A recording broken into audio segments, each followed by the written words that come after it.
Welcome to the San Jose Hockey Now podcast. I'm Sheng, editor-in-chief of San Jose Hockey Now. You can also find my work at MEC Sharks and on Twitter at Sheng_Peng. And I'm Keeg McNally. You can find me on Twitter at halfwall_hockey, at my website half-wallhockey.com, or at San Jose Hockey Now. It's officially trade deadline week, everybody. Get excited. Yay. Woo! Big money, no whammies. Sheng, what do we got this week? We have an exciting show today. We're going to give our trade deadline predictions. Yep. We're going to talk through the most likely or possible candidates for the Sharks to be traded this week. The trade deadline's on Friday. We're recording this on a Monday. And then we're going to have a post-trade deadline show out sometime this weekend as well. But before we get to our trade deadline predictions, we're going to talk a little bit about some of the recent games that the Sharks have played. Not too in depth, but just a little bit. And lost. And lost. The headline is, again, Sharks are bad. We're going to talk a interesting decision by Quinn to take a timeout in a 7-1 losing game. 12 minutes to go in a game. Yeah, 12 minutes to go in a 7-1 losing game. Lindy's last stand. Good point. Lindy Ruff recently was relieved of his duties. Last victory as a New Jersey Devils coach. Yeah. Yeah, so that's one you could walk out on, is beating the Sharks. Sheng, you're gonna talk some of the retrospective on the Kahkonen-Middleton trade. Yeah, I was thinking about it with the Minnesota game, right? So yeah, trade deadline coming up, Minnesota game makes sense. And then like we said, the trade deadline predictions to kind of round out the show. But I'm wearing a jersey this week because the Sharks recalled Magnus Chrona, and he played really well, and I was really excited about him. So that's the only reason. Also, maybe some good luck, I guess, but I'm happy for Magnus. That's why I'm wearing a jersey. He deserves it. All right, let's start with the game, Sheng. What did we see? Bad. Yeah, a lot of it is bad, but a couple of good things just to touch on quickly. Anthony Duclair, Philip Zadina, both scoring. That's a good thing. Both promising, be it for Sharks' return at the trade deadline, or Zadina is creeping into the conversation. Maybe you do bring him back, and so that's nice. He's at the right age, and he can still grow with the Sharks if he has kind of taken another level to his game. And so we have another 20 games or so to figure out if it's just a hot streak or so. But for me, the first thing I wanted to touch upon that I actually did get to ask David Quinn about, and I didn't put out a story on it. And so if you guys are interested, why did David Quinn call a timeout with 12 minutes to go in a 7-1 loss, 7-1 deficit to the New Jersey Devils? And I know that when he called a timeout, that was very easy fodder for the comedians. Here comes the comeback. Yeah, we got him right where we want him. A 6-goal deficit. Exactly. Yeah, time to get going, guys. And we asked after the game a lot about the what was the message that Quinn delivered during that timeout. And Quinn and the Sharks didn't really want to talk about it. They wanted to keep that in-house. But I thought equally interesting, though, was the why. And I wrote an article about it. The article is titled actually "Same Old BS, Same Old Bullshit," which is what Quinn said. Yeah, after that New Jersey game, he wasn't really talking about the result though. He was talking about sort of the process, the plays that led to the goals, the turnovers, that sort of thing. Right? That's really what he meant. I think everybody knows, David Quinn included, that the Sharks are going to lose a lot of games, but there is a difference. And I wrote in an article, there's a difference between losing 7-2 and 4-2. There is, whether or not that doesn't mean anything for the Macklin Celebrini sweepstakes. But in terms of, Quinn likes to say, when you go to the car at night, you feel a lot better. In the article, I talk about that it feels better for the fan base if you have a team that's trying hard, that's competing, that's close in games, whether you win or lose. I know that the Sharks have lost a lot of fans at SAP Centerbreeze are losing straight out. It doesn't matter whether they're losing big or losing close, that they about a third of the Sharks fan base is deciding not to go to games anymore because it's just not an interesting team. But the fans who are remaining, who are there, they deserve a competitive product. I think a team that at least is giving its all for 60 minutes, even if they're losing games still. And so that's part of the point that I make. But also, to the main point of the article is that Quinn has to call a timeout. Quinn Yep, can't for let sure. it's not just that game, but really the rest of the season just kind of slip away and let bad habits creep in, because bad habits affect your William Eklunds, I think, your Fabian Zetterlunds, kind of your building blocks of the future. Mhm. And so Quinn basically kind of said about the same thing when I asked him, why did you call that timeout? I asked him the next day. And Quinn said, and I quote, "It just wasn't acceptable what was happening. We still had 12 minutes of hockey to play. I mean, you're always getting evaluated. It's easy to be on your game when things are going well, but what are you going to do when there's a little bit of adversity?" We were feeling sorry for ourselves, and it just wasn't acceptable. You got to Yes. finish your job. I don't care what the score is. You got to finish the game. I wasn't gonna let it slide. And so I thought that is the correct answer. I mean, yeah, the Sharks aren't gonna make a run. They can the Sharks can win. They have what 22 games left. They can win every single game, and they're still gonna be. They're not even gonna. If they win every single game, they're gonna have 80 points. They're still gonna be a good 15 points on the playoffs if they Yeah. go on a 22 game winning streak. So that part doesn't matter anymore. There's literally no hope. I don't even know what the math the magic number is, but Mm. the Sharks might have passed it a month ago for all we know. Yeah, it's very possible. But anyway, though, you still got to, for the standards that we talk about, be it for the young players, be it for the fans who are still paying, that have remained loyal and who are still attending games, that you've got to put out the best product that you can. Everyone understands that it's all about the number one pick. It's all about building through the draft. The team is rebuilding. I think most fans understand that, and I think everyone who listens to this podcast understands that. But once again, though, there is a difference in losing Yeah. 4-2 and 7-2. And anyway, one more thing that I asked Quinn that I think you guys might be interested in his answer, and I don't know if it's the answer that you guys will want to hear, but I asked Quinn. Well, obviously we hear a lot from David criticizing his own players for this or that, right? Same old bullshit, that kind of stuff, right? But what does he think that the coaching staff could do to improve? And I don't ask the players this because for the players, it's kind of a shaky thing to answer in public, because you don't want to be seen as a player that is openly criticizing coaching staff, even if the criticism is constructive, even if you intend it as constructive criticism. That's something to do privately. And that's why a lot of times these kind of stories about like talking about what the coaching staff can do better are often done in private. Yeah. Just like what we talked about last week, what players told Frank Saravalli and Jason Greger, what my private conversations with players, what they yielded about the Yeah. same questions and same concerns. And so anyway, so that's why I don't bother asking players this, but I was curious what Quinn would say. And Quinn said, I think we got to continue as we go through this. There's different challenges. We got to make sure that we're adapting as we go along. Can't be the same approach all the time. And I think you do kind of see that in a sense of Quinn talks less about winning games now, and he does talk more literally about, look, it's a lot of it is we may not win the games. This is kind of paraphrase. He's not saying exactly these words, but he's saying basically, like I mentioned, that there is a difference between losing 4-2 to 7 as opposed to 7-2. You have to stay competitive. And another a part of adjustment is that the trade deadline is here, and so that day after the New Jersey game, they had a chat, the coaching staff and the players, kind of a typical practice sort of meeting, right? And they talked about just the reality of the trade deadline, and let's not let it affect our play Mhm. that negatively, that you're embarrassing yourself on the ice in front of your paying audience. And I think that's an adjustment. Um, so anyway,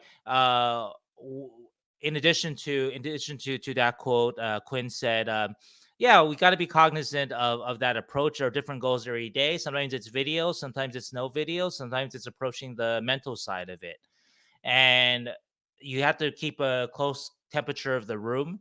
And so you got to stay on the top of the room. And again, back to those things like what is the room worried about, right? Is it a trade deadline? Is it going into what you're going to talk about with Magnus Chrona? Like that's a rallying point. Can we get the team to rally around that Yeah. and having kind of adjusting to different things, because to get through the rest of the season, right? There is no overarching goal of we got to make the playoffs. We're going to win the Stanley Cup. There's not that one goal, I think, for everybody to Nope. rally around, right?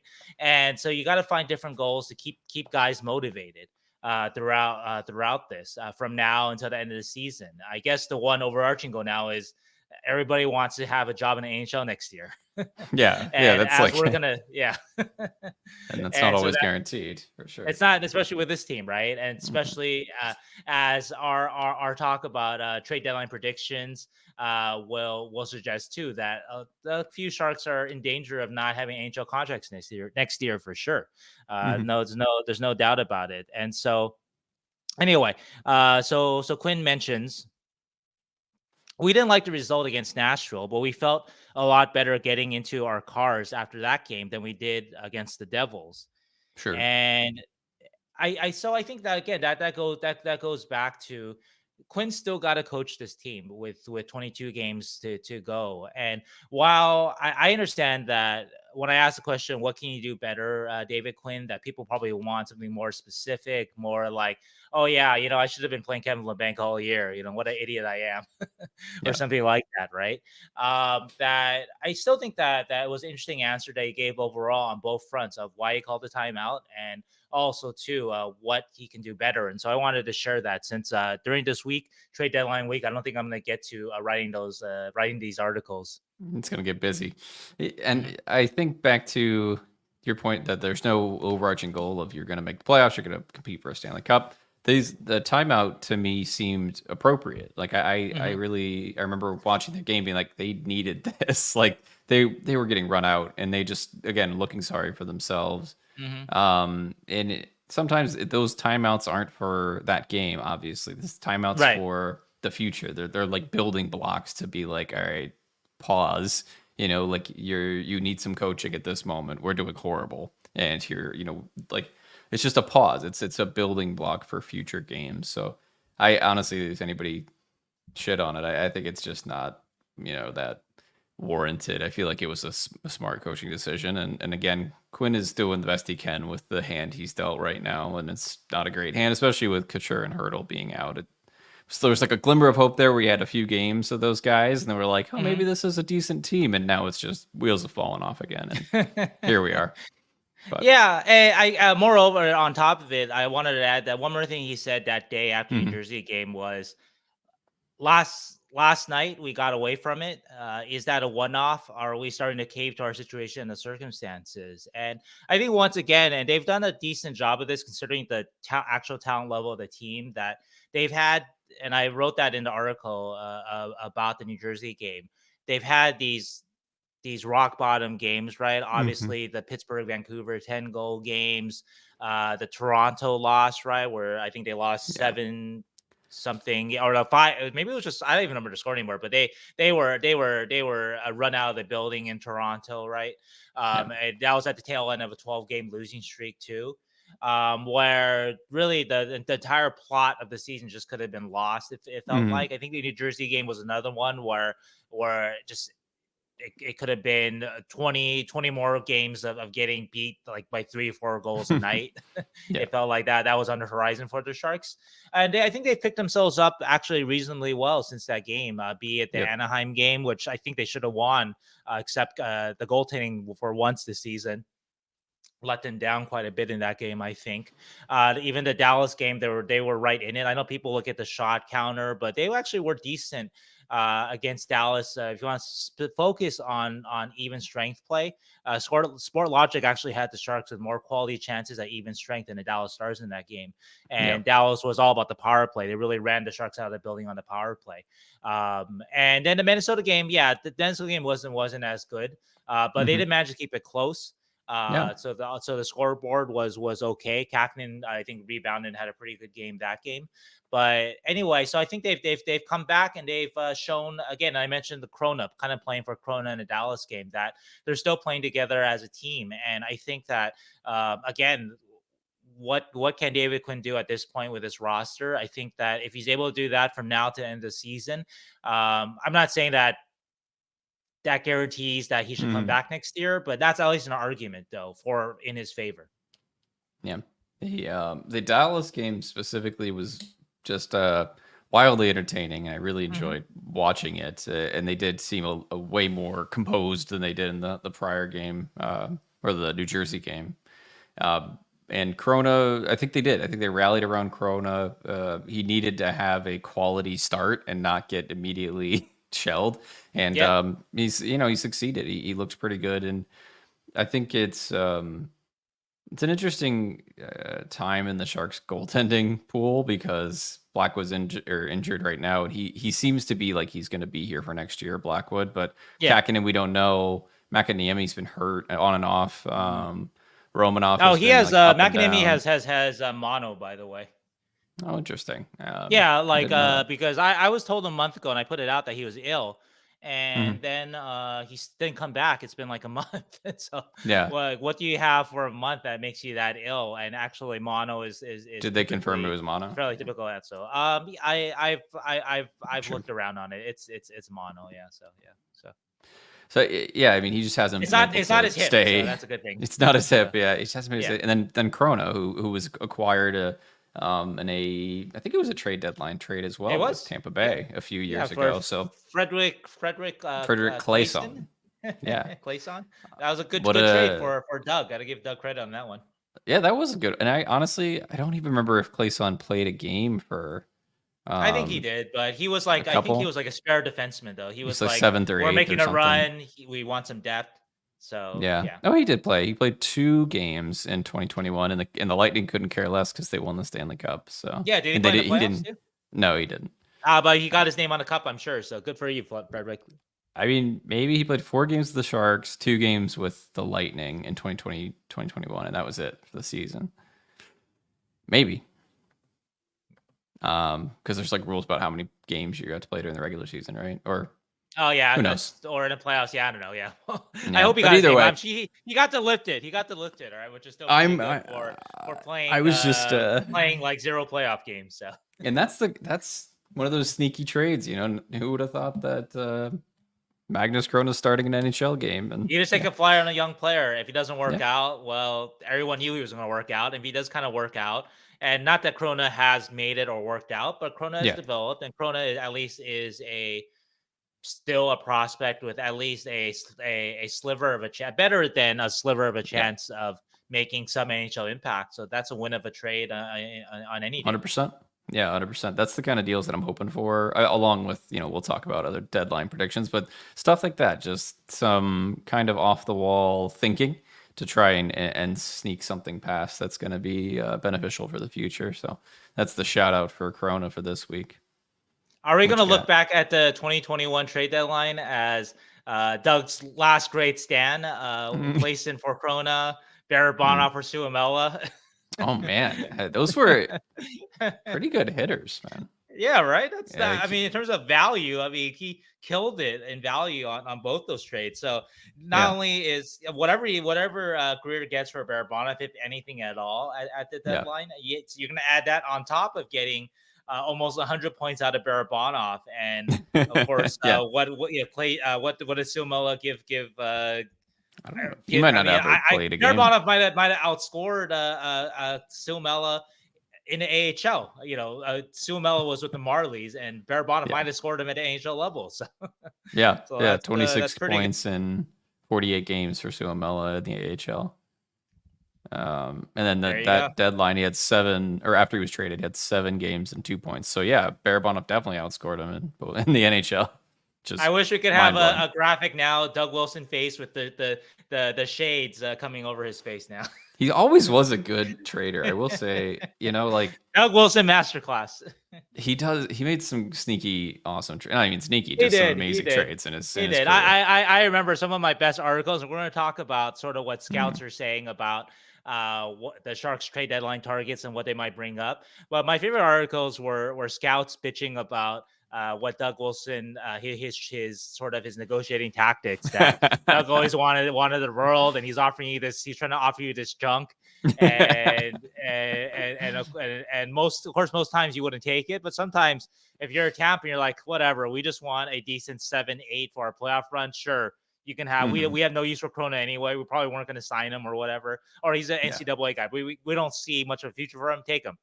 We draft. Take him. Yeah. Both. Yeah. No, man, I do miss that. But he was never a good contract negotiator. But man, that guy could make a trade. Yeah, that's sort of really like, I don't know. Yeah, it's one of those things where if you looked at the first 15 years of Doug Wilson's GMing and he stopped right there, Yeah. people will be talking about him as like one of the maybe the best underrated GM. He didn't win a Stanley Cup, so people will always note that, but that he's sort of like the best underrated GM in the league ever. Because if you look at that run from 2003 to 19, there are mistakes in there, right? Adam Burris, there's definitely mistakes in there, but by and large, though, you can't argue with too much. You can argue with some of the small details, but yeah, and even the contracts back then and back then still looked fine. So let's visit the Minnesota game, the last game that the Sharks played. It's interesting because I mean it's been a little while since we thought about it, but the Kahkonen-Middleton trade. What did you want to talk about with that? Well, let's rehash move forward to a new trade deadline, the 2022 trade deadline, right? Yeah. And at that point, Doug is on medical leave. This is Joe Will's trade deadline, so that's what I understand from talking to people over the last couple of years. So Kahkonen for Middleton is a Joe Will trade, like it or not, and I think it just stands out to me that, and I said this back then too, that it seemed like a very curious trade, because why would you ever trade a top four defenseman, which Middleton was that year, for kind of a goalie that hadn't established himself as a star? Sure. And that confused me at the time. And also, let's not forget too, the Sharks had Adin Hill and James Reimer at that time too, and so they had goalies, and they had a young goalie in Adin Hill that Doug Wilson had traded a second round pick for the year before. So at some point, the Sharks organization in the recent past had liked Adin Hill, even though Adin Hill was had a lot of injury trouble that year. Yeah. So what made sense to me, the only way I could make sense of that deal was that from Doug Wilson to Joe Will, that they figured out that first that maybe Adin Hill wasn't it. Okay. And another part of it is that the Sharks pro scouting staff, they didn't think that Middleton was a true top four defender, which also makes sense because, again, let's not forget that, we're no revisionist history here, that Jacob Middleton, he was the Mr. Irrelevant pick by the Kings, I think in 2015, quite a while ago, maybe even before that, right? Yeah, the Sharks had him in the organization for a long time, but he was consistently just with the Barracuda. I think for 3-4 years running, he was just with the Barracuda. Nobody thought that he was going to develop into a everyday AHL player. I didn't think so. I covered Jake for a couple of years while he was with the Barracuda. I didn't see it. I remember going into the 21-22 season, and roster cuts were coming, et cetera, and I always had Jake Middleton in camp. I always had Middleton being cut or sent down to the Barracuda at some point. And so at that point, at the beginning of that season, he was, at least in terms of his AHL prospects, he was a number 7, number 8 guy, maybe minor league staple guy, gray in the room kind of guy, right? And anyway, kind of came out of nowhere the 2021-22 season. He partnered with Erik Karlsson, which was another reason why it was suspicious too, because Erik did have a way, obviously with his puck moving ability, Erik's puck moving ability and skating, of really elevating the play of guys that were more defensive. Basically, Erik did what those guys couldn't do so well, and those guys did some things that Erik couldn't do so well in terms of the defending and being physical. And so Erik had obviously elevated guys like Nikolai Knizhov, and granted, in Knizhov's defense, he's had a lot of knee injuries. Elevated later the next year, elevated Jacob Medna, who the Sharks were able to turn to a 4th round pick, and then he got waived by Seattle. So that's definitely, he got raised by Erik Karlsson there. And so there was some suspicion, reasonable, that Middleton was just a guy that was propped up by Karlsson to some degree. So again, when the Sharks traded Middleton, these were reasonable things to think. But as we've seen, though, with the Wild, I think that the Sharks were wrong. and Middleton's usage on a much better Wild team. He's been a top 4 guy the last 2 seasons. And so anyway, going back to the Kahkonen part of it, Kahkonen obviously had a rough year last year, but he's been pretty good this year. I think Kakonen's been fine. I mean, this is not an attack on Kahkonen. He's been perfectly fine. But as a pure player, no regard to contract or age. And actually, though, contract and age are not bad for Middleton, but I'll get to that in a second. But there are scouts that would take Middleton over Mero Ferraro right now. And there are also scouts, obviously, that will take Middleton over Kahkonen. A lot of, I mean, yeah, I think that'll be even more unanimous. And so Middleton obviously has more trade value than a Kahkonen. I think with Ferraro, it's debatable. And also, too, now let's talk about the contract, right? Middleton's contract. Because Middleton was a late bloomer, the Wild were able to sign him that offseason after they traded for him to a 3-year deal, 2.45 million AAV, which is below Ferraro's, kind of below market value. Good contract for a guy that's playing kind of fringe top 4 minutes. And I think I think I just thinking about that in the Minnesota game. I know it's kind of a side. I'm not really talking about the Minnesota game at all, but the Minnesota game being the first game that Kahkonen has played against the Wild since that trade, and Middleton is still an important part of that Wild team. That was a misstep. That was, I think, in some ways, one of the worst trades in recent Sharks history, because you traded kind of a found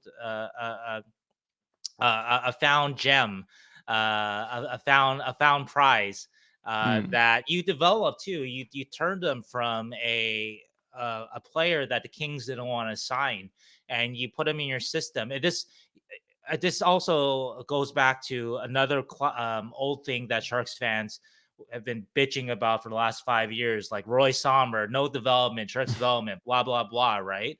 And I told you back then, like, I don't, it's kind of weird to blame development for a lack of talent, right? And a development staff, or maybe not so much talent. And I think Middleton is a good example of, look, development staff did do something there. They turned a guy that the Kings didn't want, that looked like a future at best number 7, number 8 defenseman. They helped turn him into on a good team, a fringe top 4 defenseman. And so that's a great example. That's sort of like the last, I guess, then I would say in some ways, that's sort of like the last great development guy to come out of Roy Sommer's Barracuda teams and that development staff and those assistant coaches.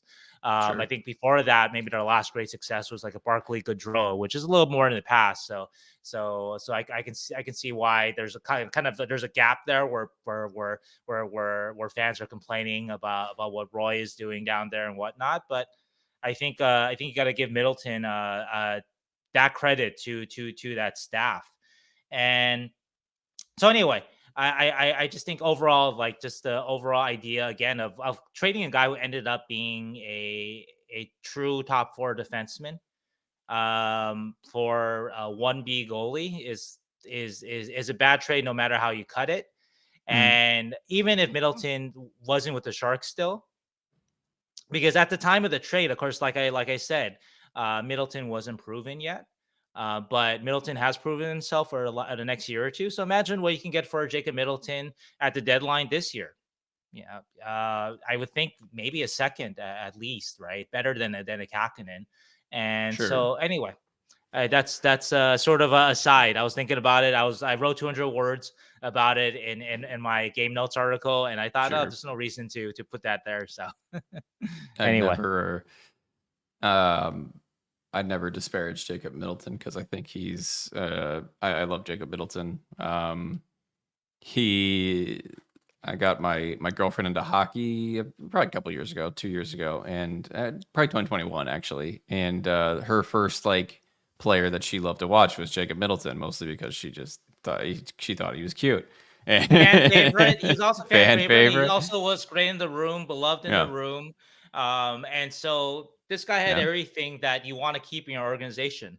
So she has never forgiven Joe Will for trading him. But this is fair. Fair. Yeah, We are forgetting that we did get a 5th-round pick that turned into Jake Furlong, so we got a Jake for a Jake from that Oh, trade okay. as well. Okay, I actually didn't know. No, it was for I forgot it was for Furlong. Okay, Yeah, so but it still was only a 5th. I think it was 140th overall, so it was like yeah. kind of a here's an extra pick. But I understand. I think some of the logic, but it did seem odd at the I time. don't know because you had Hill, you had Reimer. Yeah, that part What was that logic? I think it was more just Reimer trying was having to a good season. Hill was hurt, so I can. But yeah. it's not like the Sharks were trying to make a playoff run at that point of the season. They were pretty much out of it, and so I meant like, selling high or selling at what they thought was a high for oh, Jake Middleton. well, that's That's what what I I said. mean. Yeah, that at the time of that, They thought. that's what I thought was Hmm. reasonable. But whatever they evaluated was Was what wrong.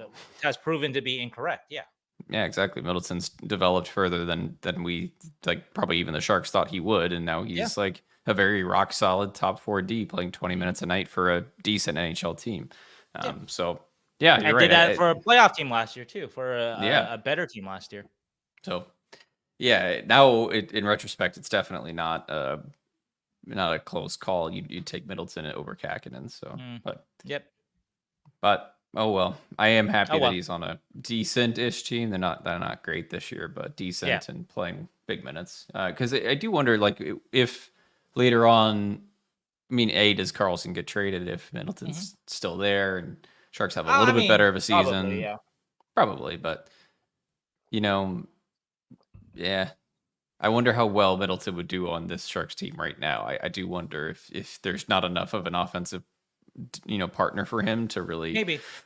play that great. So Or maybe he just he's like a better version of Jan Rudo. He's playing 20 minutes a night, and it's like, oh, I mean, he's doing okay because he's smart and he's a veteran and he tries his yeah, best. But obviously, in a perfect world, he's not playing 23 minutes, 22 minutes a night, even with Ferraro, right? yeah.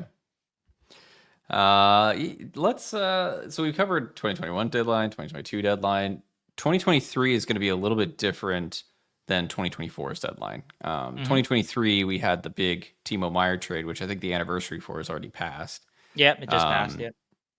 and this year I don't want to spoil it for anybody, but I don't think that level of trade is going to go down for I the don't think the Sharks Sharks are this year. getting a first round pick or Shakir Mukumadulin backs. Yeah, I don't just think we're gonna just get Quentin guessing. Musty and Mukmadulin and all sorts of fun things to ogle our brain over. But let's start with let's go into our main topic. Let's start with a report that came out today, actually, in good timing from Elliot Friedman Mhm. on the 32 Thoughts 32 Thoughts podcast. podcast, his trade deadline preview. Yep, on their trade deadline preview, or one of them. I'm sure they're going to have like 20 of them. But um, one of the problems, Friedman said, one of the problems that San Jose has is there's not a lot there that people are chasing in terms of players. There's some Sure. interest in Anthony Duclair, Granlund, Ferraro. Teams have looked at Kaapo Kahkonen. Um, Mentioned there would have been interest in Matt Benning, but he's out for the season with a hip injury. So it kind of cast like and the final quote is they're definitely going to try to move their UFAs if they can. The challenge there has been between whatever prices might be asked or whatever is available. Teams just aren't clamoring to get what's there. That's one of the big quotes that's from that. Just Sure. slim pickings. So Sheng, your initial thoughts to that, and then we'll move into your article that you wrote today as well. Yeah, in my article, I talk about trade values for each of these players, and it's not really that far from anything that Friedman said. So I'm actually annoyed that Friedman's podcast came out Before hours this one. before, because my article, I turned in my article last night, and I've had these quotes. It's my fault. I've had these quotes, these conversations for in my pocket for a few days already. So I Yep. should have come out with a couple days before. But anyway, though, yeah, it's not surprising at all. I think that there's going to be a little bit of a panic from Sharks fans about what he said, but it's the reality of it. Look, team has 15 wins. How do you get to 15 wins? It's because your players suck. There's really no other way around that, to be honest. Right now, you could have some Yep. good players in this suckitude, and the Sharks do have some good players, but you have the record you have for this reason because by and large your players aren't performing. And Anyway, so it makes perfect sense that the Sharks do not have any first choice guys. Kind of the top of the market, the sort of the on the display case of the trade deadline market, right? Like they had with Timo Meier last year, right? Timo Meier was sort of the crown jewel among forwards, right? Last year, right? Hmm. And they don't have anybody like that, of course. And so there's not going to be a ton of interest in their guys right now at first, because right now what are teams looking to acquire right now? They're trying to trade for Chris Tanev. They're trying to trade for Jake Gensel. They're trying to trade for Pavel Bucenovic, right? Those are your display case guys, right? Yeah. Once the display case is sold out, or they close the display case because they're not trading those teams with these guys aren't trading those star players, then there's going to be interest in your Duclairs. There might be interest in your Rudas, and that's natural. I think that's any trade deadline. So I think the Sharks will still make a good number of deals. It's Yeah. really about no different than I think what we've told you over the last month or so, that look, you're not going to get anything for Hoffman, LeBanc. You're kind of fooling yourself. Barabanov's conspicuously not mentioned by Friedman. If you get something for Barabanov, it won't be a lot. And yeah, there is interest in Duclair. There is interest in Ferraro. There's interest in Granlund, but there's limiting factors for each of For those sure. guys. For Duclair, it's because his game is too, and I'll get to it, but his game is too one dimensional. And it's a good dimension. It's a great dimension, but it's one dimensional. And so he's not seen as Bucenovic or anyone like that, right? A well-rounded player like Yeah. that. Ferraro's limitations, we did a whole episode about Ferraro, right? The good and the bad. And I think that it's coming kind of, we're seeing it in the marketplace now. And Yeah. so if you just look at the minutes and you think Ferraro is that player league wide, that he is a 1-2 defenseman league wide, you've been living in fantasy. And so, and I Even think we've in told you your that. wildest fantasy as a Ferraro defender. Even in your I wildest and I'm fantasy, a huge Farrell defender, but he's probably not a I knew first that. liner. Yeah. I knew I told you just sort of what I've been hearing from people, and it's reflected in the article I put out. It's reflected by what Friedman just Sure. said, that some people do like Farrell a lot. There is a chance that you can get that high return, but it's Mhm. not like it's a league wide thing, like a Meyer where everyone's like, oh man, this is a really good player, or a Yeah. Hurdle when Hurdle was kind of available a couple of years ago, right? So there isn't that consensus with Ferraro. Yeah. Granlund, limiting factor is his contract and also Yeah. his size. People don't love his size. Let's So why don't anyway, we yeah, let's let's talk about the start. individual players. But Yeah, we'll go one by yeah, one because you mentioned our first one. We're going to go by AAV, okay. basically what their average annual value is currently for the Sharks, and players that are somewhere around the trade block or pending UFAs. Mhm. Mikael Granlund, so 5 million AAV for this year, and then 1 year extra is as our first name. We talked about this before. It's hard to move that at the trade deadline with the extra year Mhm. and the 5 million.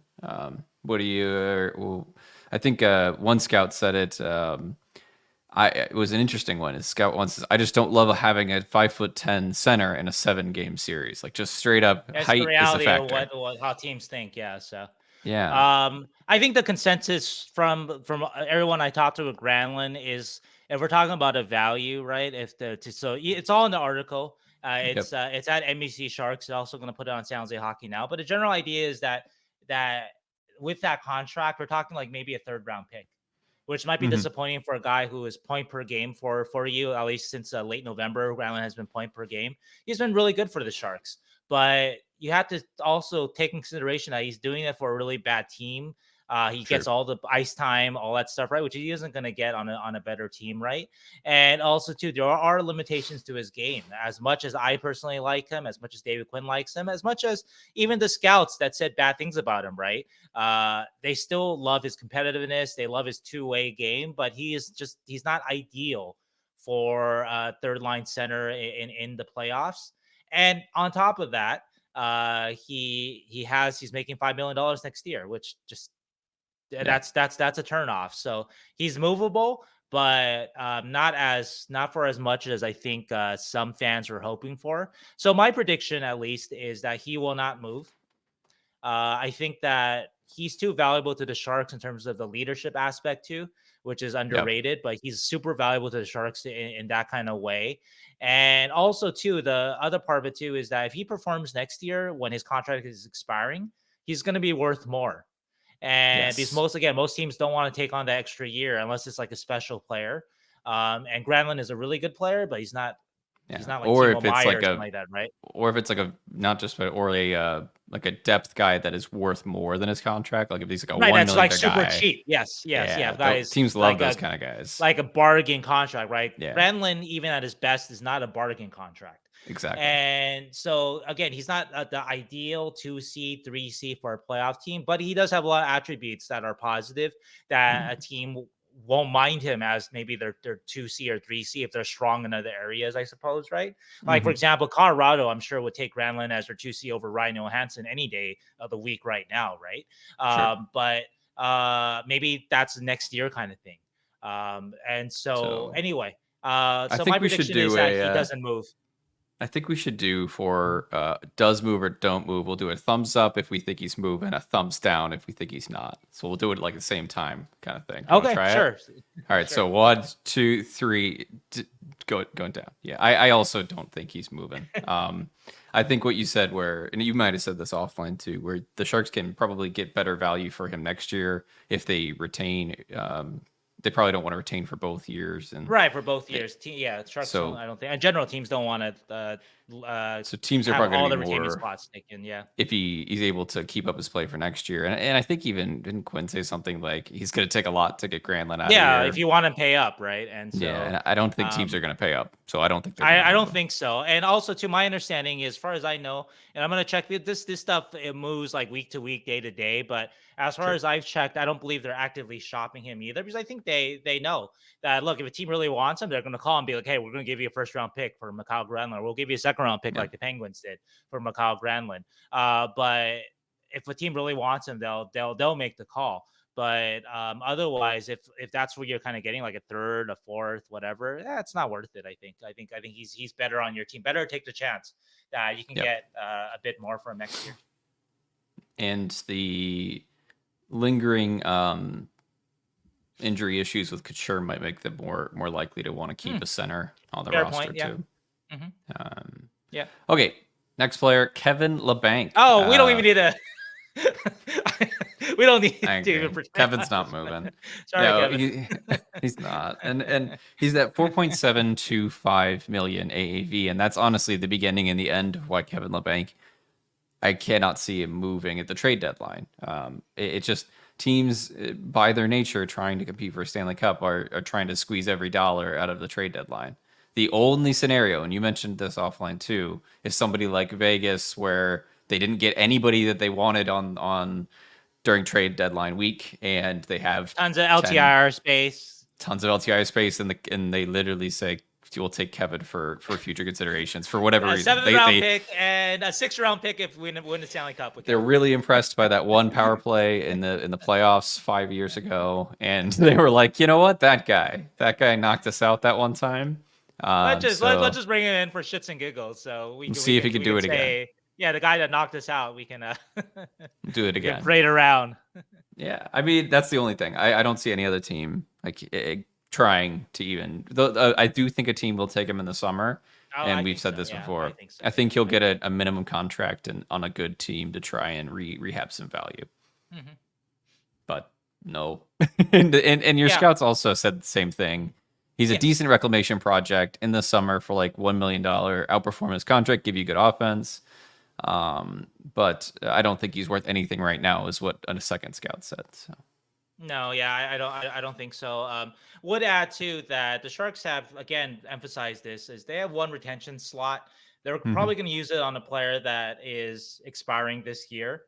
Sure. And like we mentioned, it'll probably be somebody that they can get a bit more for if they take on more money, like a Duclair, who we'll get to, or a Kahkonen. They won't waste it, I think, on a LeBanc, because if you retain on LeBanc, you turn that money to 2.35. What traffic does that get you considering his production this year? You might maybe that gets you a 6th round pick. Eh. what's the point of that? So Yeah. Yeah.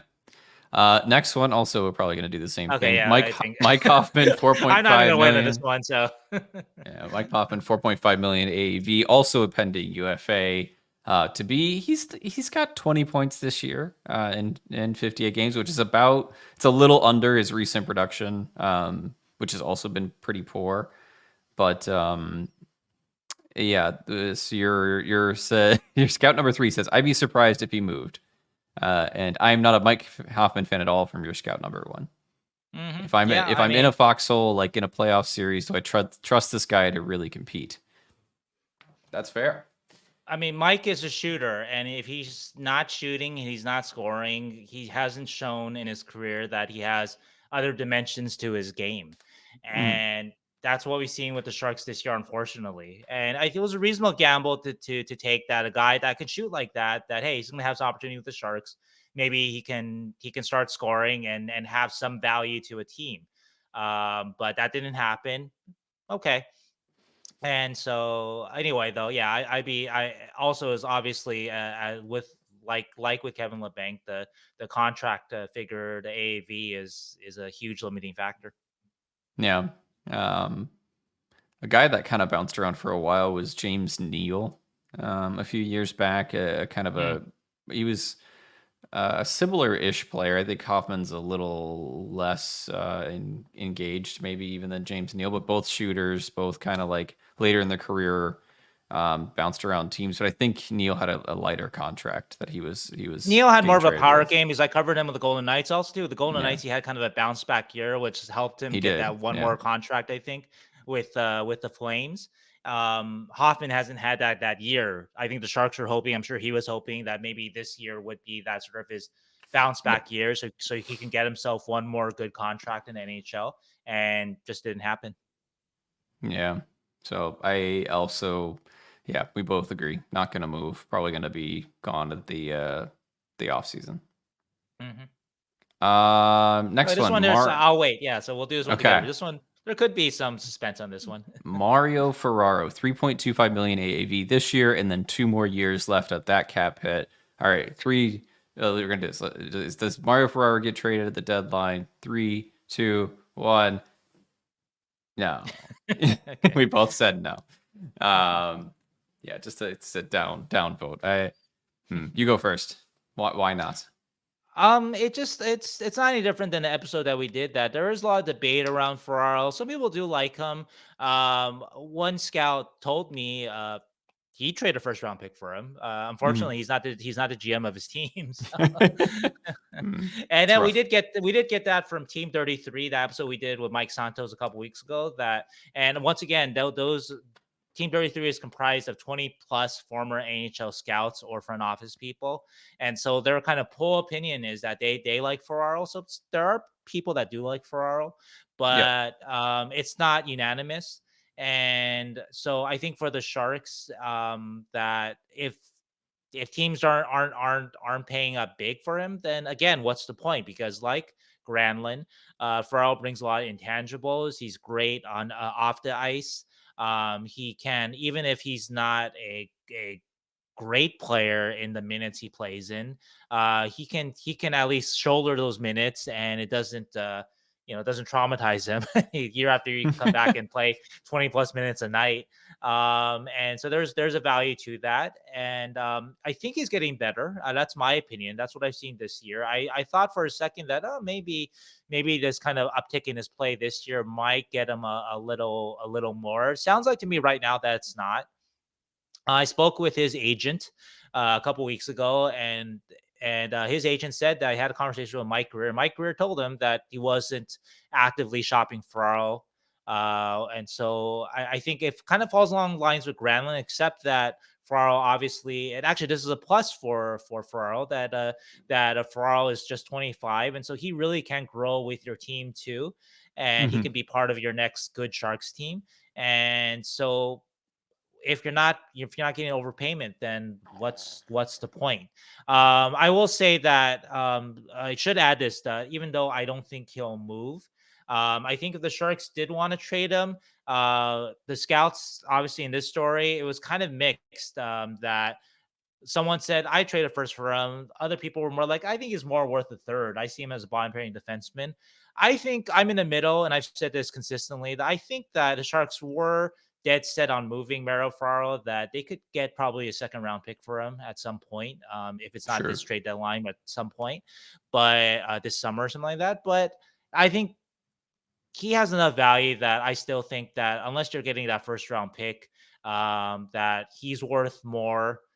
Just being around on and off the ice, and also being young and being somebody that you can grow with. Yeah, the defensive depth would be horrific if Mario Ferraro wasn't playing tough minutes for the Sharks right now, and you know, he's also a guy I don't think is going to lose his value He necessarily in the shouldn't, next 3 years. yeah. He Unless he shouldn't. gets So one scout mentioned that he gets banged up a lot, and that's true. And so sure, that could he be could. the one thing that happens. But yeah, he shouldn't though. Yeah. So unless you're getting a first, I don't think you trade him, and I don't think they'll get a first. Speaking of traumatizing minutes, too, if you're like, hey, welcome to NHL Secure Bookman, you're now the number one defenseman for the San Jose Sharks. Hello, Those are 22 minutes a traumatizing night. minutes, all right? There you go, and get scored on every other play. Yeah, so you don't want that to happen. You want to bring up those guys slowly. But you're right; it was mixed. Ideally, yes. It was a first all the way to a fourth round pick plus a prospect was Mm, like the range of your scouts in terms of his value. So that's a big yeah. range. All right, last or a couple more. This one, Anthony Duclair, Mm. $3 million AAV pending UFA. Does Anthony Duclair get traded? Yes. All right. Yeah, we both say yes. I should have counted down. I think I didn't count down that It one. doesn't matter. We both I did it. think I like this game. I don't It's think we're going gonna well. disagree on any of these guys. So Maybe not. Maybe we get down to the bottom. We'll see. We'll see. I'm feeling very Yeah. Joaquin Phoenix Gladiator, but yeah. I 100% agree that Anthony Duclair is going to get traded. He's been playing really well lately too. That kind of helps. But It really well helps. comparatively. I think fans get a little too worked up over recent performance, and Sure. also whether or not scouts are at recent games or not. Scouts have seen these guys for literally Years. other organizations have watched these players for literally their entire career. They They have know pretty who set they are. opinions of these guys, and Yeah. so unless they do something exceptional, they're not going to change the opinion of these guys. You know what's exceptional? Timo Meyer turning himself from being a kind of a disappointment from in a couple of years after the Sharks' last playoff performance, right, to 2021-22 when he became a star again, right, the last couple of years. That's a guy that changed people's minds. Of course. So something that exceptional, yes, you can change scouts' minds, but if you're not doing something like that, scouts have pretty established opinions of Duclair and what he is, and so it doesn't matter that X scout isn't at this Sharks game recently, or Duclair goes on this binge. It helps. It doesn't hurt, of course, Yeah, of course. but it's not going to it's not It's the not going to difference get a between first out of trading him. a guy. Yeah, right. Exactly. Yeah. Yeah. Duclair can drop a hat trick the next game. He's not getting a first out of anybody. Exactly. My prediction. This is my only one. I have two Very per team specific one. predictions. I like this. Very specific ones. My prediction is that Anthony Duclair, in some roundabout fashion, in some way, is traded primarily for Oliver Wahlstrom from the New York Islanders. Oliver Wahlstrom was Why a Ollie? 2018. Yeah, why Ollie? It's a 2018 first round pick by New York. He was drafted as a shooter. Still has a great looking shot, and then he's just kind of had he's hitting that time period in a prospects / young players career where they start to get 22, 23, 24, and the organization A can no longer waive them without losing them, and B, they haven't really fit anywhere into a lineup that the organization starts to wonder, how do I trade this guy for value? And his name has been mentioned in recent. Friedman mentioned him at the beginning of the year this year as a guy that they might try and trade out. And that was in November. And then your article that you put out a couple of days ago mentioned a specific trade from the New York Islanders reporter Right. that mentioned Our something Islanders similar. writer, Andrew Fantunucci. Sorry, Andrew. He But mentioned he something suggested similar, right? Wallstrom. Yeah, he did. Yeah. Yeah. I just and also it doesn't hurt that Oliver Wahlstrom went to BC for a year. There's like a little bit of a Boston connection. Well, He's a he's not shooter. BU though, so He's not BU. And he's bigger. He's 6'2". He can hit a little bit. I honestly I Hmm. think that, and this seems to be the kind of player that Greer goes after, right? This like 23 kind of reclamation project. Right, Sometimes right, right. you Well, got we've seen it Emberson right and with Addison. Kaut 2018 draft, Addison Yep. 2018 draft, Zadina 2018 draft. Emerson might have been 2019, right? But guys that were approaching sort of waiver status, teams had to make decisions on them. Guys like Yep. that, yeah, yeah. I think it's going Sounds down, like he got and relevant. New York Islanders are trying to add depth on the wing specifically. So I think this is a match made in heaven. I would say it means it will not happen. No, it's a perfectly reasonable thought. I don't know how much the Sharks like Wallstrom, so that's my question there. Sure. But doesn't mean that they don't like him. I Yeah. think my prediction is more valuation. I think Duclair's value is more around a third. Hmm. I have heard second, but I think that's a bit rich. I'm not seeing it for sort of a a winger that has kind of one mode to his game, which is speed. Hmm. And if he's not doing that, I don't think he's helping you so much. And so that doesn't usually get as much at a trade deadline, even though that one dimension of Duclair's is a excellent dimension. It's not just above average. It's up there, right? And Yep. so and he can finish too, so he can use that speed, and once he gets those chances with that speed, he can do something about it, which matters a lot. Noel Gregor, right? And so yeah, so I think I would say a third. Hmm. Yeah, I'm not seeing a second. I'm not even saying no matter what he does from now until Friday. I don't think it Yeah. You gets up had to there. you But had hey, maybe I'll be wrong. So you had one scout that said teams need that speed. I think someone will give up a second, and then mm, the least evaluation was like a fourth. So second to fourth yeah. is kind of the pegged value, and that seems about right. Right, right, Um, right. Oh, and I actually did want to add, I want to mention with Ferraro that it is pointed out to me that, and it's true, that it does just take one team. mhm, Um, Even at the time, other teams were, and this is a quote about Granlund, teams were rolling their eyes about the second round pick that the Penguins gave up for Granlund last year with 2 more years of contract left. Another deal that was brought up to me that teams around the league wondered about was the Stars giving up a first round pick for Nils Lundqvist a couple of years ago. mhm. And I bring those up because it just takes a team. So it just takes, I think Ferraro is a great example of it, where if that first round pick is out there, it just takes one team to offer it, one team to really Yeah, like a guy. And there are some guys where I don't think teams like him at much at all, like a LeBanc or Hoffman this year, that there's no reason to hope for that. for sure. But then a guy like a Granlund, like a Ferraro, they're good players who also bring intangibles, and so there is a hope of that. So I did want to say Mhm. that even though the projections may seem low to people, and I think they're accurate to sort of the temperature of the league or whatnot, right? That it just takes one team. And so hopefully proven wrong and the Sharks can trade Alexander Barabanov for a second round pick or something like that. So Yeah, well, I mean, look how much the Lightning gave away for Tanner Jeannot, right? Like it was like 5 draft picks, including a first round yeah, pick. It just takes one team right. to like pry somebody away, and there it Right, is. right, right. And definitely contract, right, has a big part to Of do with it, course. right? Which I think was a big Janot thing. So yeah. So it does ultimately these are just kind of educated guesses, right? These aren't like set in stone, right? So what my sources are saying, the Elliot Friedman story, it just takes one team. So yeah. Okay. All right. So Okay. our next player, moving down the list of the AAVs, is our one Kaapo Kahkonen, who we mentioned earlier in the Hmm. show. He's got 2.75 million AAVs, a pending UFA after this year. You need your hand, Sheng. Is Oh yes. Okay. all right. So in three, two, one, is Kaapo Kahkonen being traded? Oh, Three, I'm sorry. two, one. Oh, you already did it. Oh, We were yeah. both going up Yeah. anyway. Yes, exactly. I'm like a one up and one kind of sideways. I'm Okay. in That's between, that's but fair. I'm going up. Um, That's fair. this might have been the most unanimous of your scouts. They all just said he'll get a third, Yeah. maybe a second or a third. I think, but actually, My prediction, I think we talked about this like maybe a month ago. I predicted a third too, and this was before I talked with anybody. And it just, you look at past comps or whatever, and that's sort of what you get. And so yeah, I think that's what he gets. I think there's an argument that if you don't get that, then Males will just keep him, and he forms a nice tandem with Mackenzie Blackwood. If you can get him back for a reasonable contract, which you should be able to. Yeah. And so I think that is a possibility. And so I'm a little with you. Like I think Duclair is like a full standing. Yeah. But Thumbs up. Yeah. yeah, Kaapo's a Okay. little like this. Yeah.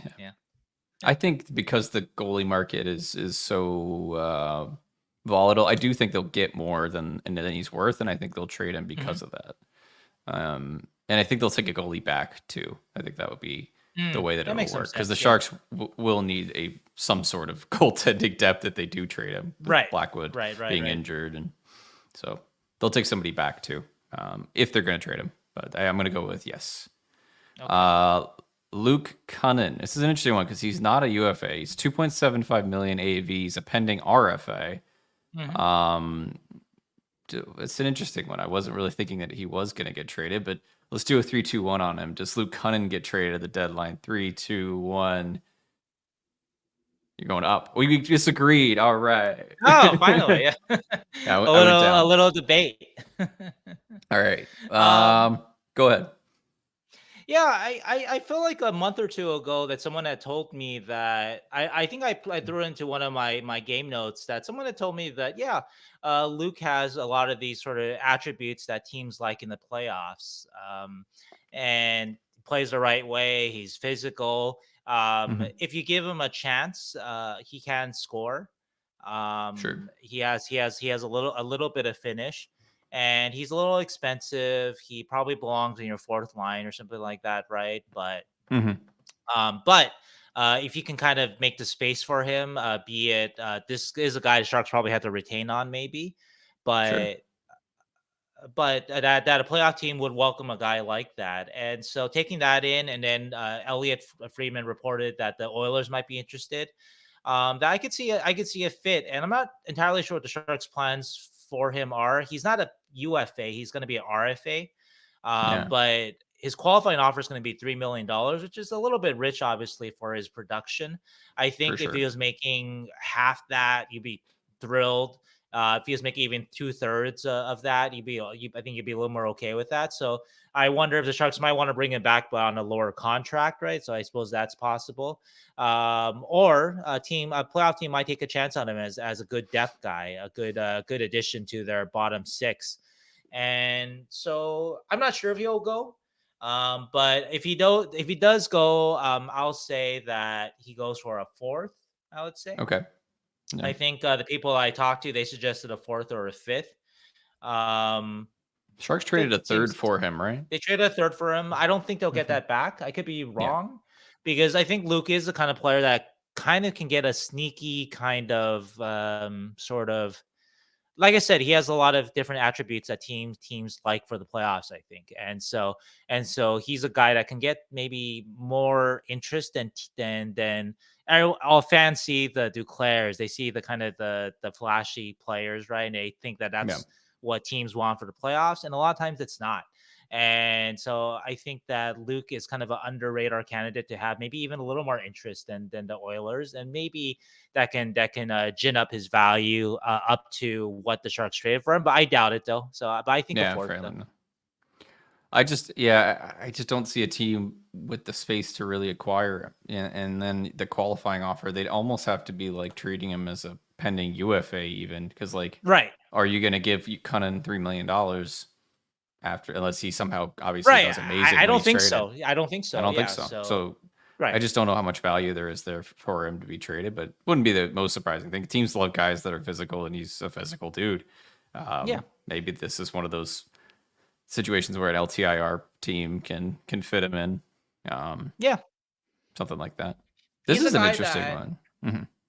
Oh, I was just say that I do really think though that he's a guy that on a playoff team's fourth line Sure. can probably look quite good and kind of be like, oh, Sharks gave up a pretty good player there. Yeah. This is one would be interesting if he did get traded. This is This one is a Jan. sneaky one, yeah. Yeah, Jan Ruta, 2.75 million AAV this year and one more year acquired in the Erik Karlsson deal. Okay, let's do a 3-2-1. Does Jan Ruta Okay. get traded this trade deadline? 3, 2, 1. You're going Oh, no. there I'm you going go. yes. More debate. I Tell us why. Yeah, I actually agreed with your scouts that there's like these kind of guys that he's a veteran. He's been in, he's won a cup before. He's some guy that he's not that expensive. 2.75 is a little bit rich for what he brings, but he seems like to fit the mold of what a team might want at the deadline. A lot of Sure. times is this kind of Yep. steadying third pairing defenseman. And somebody Big, said no, yeah, right-handed, big. right? Yeah. Nobody looks good in San Jose right now, is what scout number 2 said, and I agree with that. That Eden Ruta's looked okay, so I think teams like you said with Duclair, like they've watched Ruta for however long. They know what he brings and what he's going to bring Mhm. for a team. So all it takes is one team to really fall in love with that this year, and you get the benefit of having another year. And whether or not that's good or bad for a team that He's some won teams Stanley it's Cups good. too before. Yeah, he's won a Stanley Cup. So I think he gets traded. I just think it's going to be one of those Mhm. sneaky ones where we're not realizing it, and he gets traded. What do Probably you for what do you think like he goes for? I think like a third round pick. See, so that's where my point of contention is. I agree with all Hmm. those things that you say, that the reasons why teams might be interested in Aruda and that he could look much better on a contender than he does with the Sharks. Sure. But I wonder, and I think the extra year of his contract is not a great thing. It's not a huge overpayment, but it's a little higher. Or it's a little more expensive than I think teams would like for a bottom pairing guy, a guy that's strictly, again, that teams see as a bottom pairing guy, albeit a Yeah. pretty good one. So I think offers end up being like a fourth or something like that, and the Sharks might be like, Mhm. we'll just keep him, because next year, again, with the expiring contract, and if he still is a pretty good player, then maybe you can get that third the next year. Yeah, that's true. If he maintained his play for next year, yeah, Hmm. it's possible you could come up around from your fourth round Yeah. offers. But yeah, we'll see. Kind of a shot in the dark. This one's an interesting one because like, we might disagree on this one too. Alexander Barabanov, 2.5 million Ooh, AAV. He is in his last year of his contract. He's going to be a UFA. Actually, that's a fun one. the what is it? The NBC Sports article you have has I think an incorrect on his contract because it says 1 year left after this one. Oh But yeah, yeah, you're right. That might be my mistake. So sorry, I'll double check it, or we'll get that but no, fixed. he is a pending UFA to be. Mhm. Um, if you asked us last year, is Barabanov going to be traded? I think the answer might have been yes, or thought maybe yes. But now, is Barabanov going to be traded at this deadline? 3, Okay, 2, 1. We did disagree. Okay. it is great. Yeah. I think they just take whatever they get. I think they get like a fifth or a sixth, like Hmm. your the value suggests that he's worth, and I think a team just pays it and hopes that he somehow plays in a third line role and can score some points. I think that a Okay, desperate team. you sold me. I did. That was it. Yes. Wow, I should be.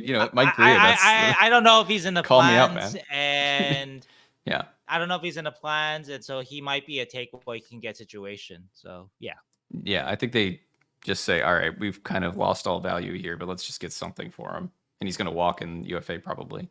I didn't want to go back to again, and I'm going into this like told you so mode, but like even last year, he wasn't getting a lot for the Sharks. Again, the type Yeah, of player, not a lot to his game besides the offensive part. It just doesn't get a lot of the deadline usually, and so yeah, so I don't think I don't think it's something that I would kill the GM for. That, oh, we let Barabanov's value fall. Don't think it was a incredible sky high value to begin with, and so yeah, I was thinking that he would be nice. as you can sign him for cheapies. He's had a bad year, and he can come back and help. The Sharks will need help at the wing still for sure, and he's proven to be, as the article by Nikita Sokolov, the article he wrote about Barabanov and him being a sort of a big brother for the Russian players. I think that's a Mhm. nice thing. And Sharks obviously have a lot of Russian players in the system, and so having a guy like that around isn't a bad thing either. Yep. But I don't know that's enough to keep him though. And so yeah, that's why I changed my mind. I was thinking at first, oh, maybe bring him back for cheap, and he's good in the room, especially with your Russian prospects. But hmm, Yeah. And so if you really want to, yeah, sign him in the offseason anyway, right? Like right, he's going to be right. UFA if you That's really true. want Yeah, that is to. true. So I and also my trade prediction has to happen of what fifth is sixth and Jason Magna. So maybe just a sixth at Jason Magna or or a fifth. Remove one of the picks, but I don't know. One of these will have to happen. All right, this is our last player on the Yeah. list, and then I'm gonna throw one wild card after this one, and then we'll be all set. Okay. Okay. Um, Nico Sturm, $2 million AAV this year and one more year. Does Nico Sturm get traded at the deadline? Three, two, one. No. You also go with no. Yeah, Yeah. I Yeah, my agree. thinking is that offers won't be high. People like him, Hmm. but offers won't be quite high enough. And again, he's another guy that you can save to next year, and he'll be worth more on as an expiring contract, I think. Yep. And so maybe you're hoping you can get up to a third, but I don't know if you will get that. I think the offers you get are more in the fourth at best range. So again, you just kind of say like, well, fourth is decent, but let's just wait a year on it. Yeah, I agree. I think it's not worth it. And again, Sharks might need centers, and he's good in the room, and he's shown a lot of Yeah. leadership like on the ice, and I feel like you're not gonna get the offers because he probably makes $1 million more than like an ideal Stanley Cup winner Maybe would want to half a have. million at this Maybe point. a Yeah, half. maybe not Yeah. quite 1 million, but half a million more, maybe. Yeah. But so they're not gonna like pay a premium for him, and he's not young or anything. So I just yeah, he's worth something to a playoff team, but he's not worth enough for the Sharks to want to get rid of him. Yeah. I think. Last, this is a wild card. You're unprepared for it entirely. Does Ryan Okay. Carpenter get traded at the deadline? Ryan Carpenter is on a 775 contract. Expires at the end of this year. Was kind of a not I wouldn't say throwaway signing, but like a depth signing for the Sharks He that was has meant turned for the into Barracuda. exactly, and he's turned into kind of like an everyday player for the Sharks. Has 10 points in 43 games this year. Mhm. Does Ryan Carpenter get traded at the deadline? Three, two, one. Eh. I'm No. optimistic. I don't know. I think Yeah. they get like a seventh round pick, and somebody just really wants like a 13th forward.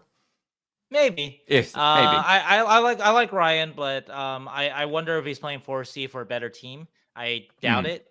And so I think that's kind of he's done a good job considering the circumstance, but I think obviously he's benefited from just the very poor team around him.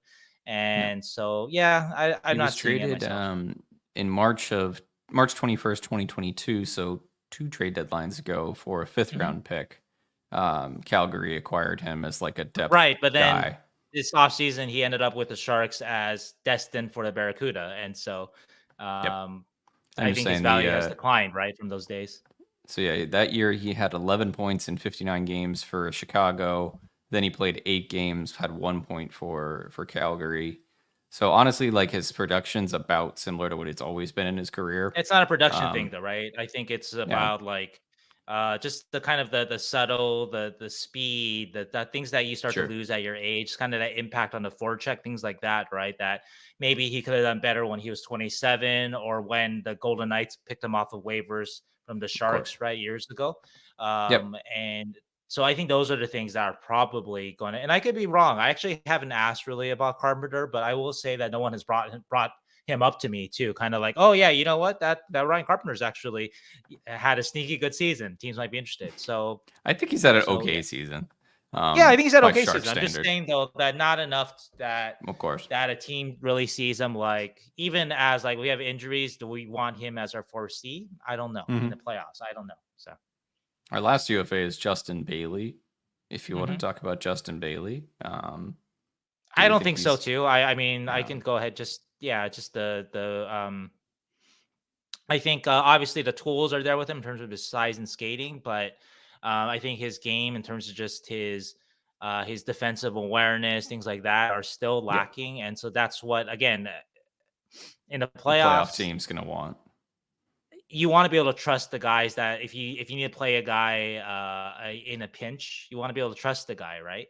Yep. And I don't know if Bailey is up to that point where a team will trust him. So Yeah, I agree. I just wanted to mention it because he was our last NHL UFA. We do have Lindblom and Simic, but I don't think either one of those are going to be traded yeah, either. But that's it.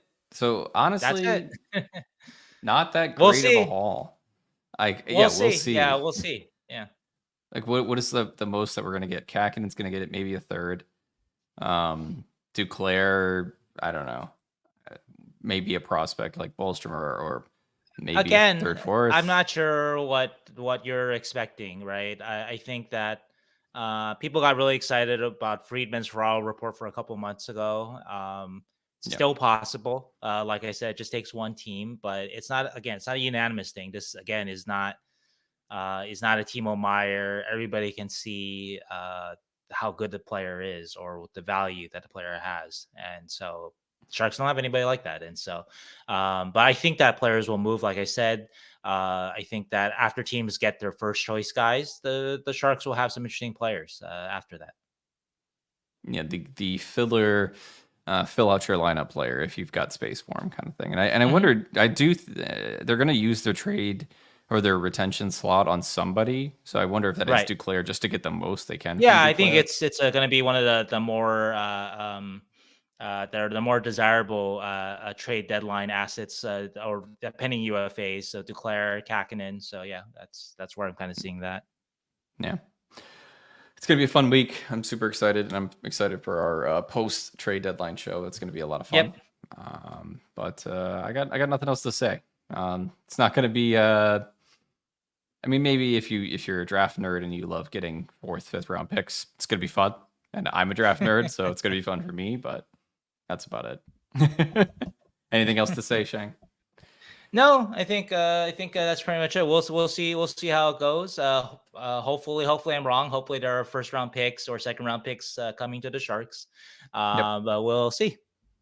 Yeah, they acquire a superstar, and for some unknown, they acquire Sidney Crosby in the weirdest. That's the newest rumor going around Twitter is that like, oh, the Penguins are not that they're going to trade Crosby, but like, is it time to start thinking about trading Crosby? Anyway, bunch of I mean, it makes malarkey. sense in a way. So yeah. But yeah, I don't think it's Yeah, gonna happen. But no. All right, guys. I hope you guys have a good week. Talk with you soon.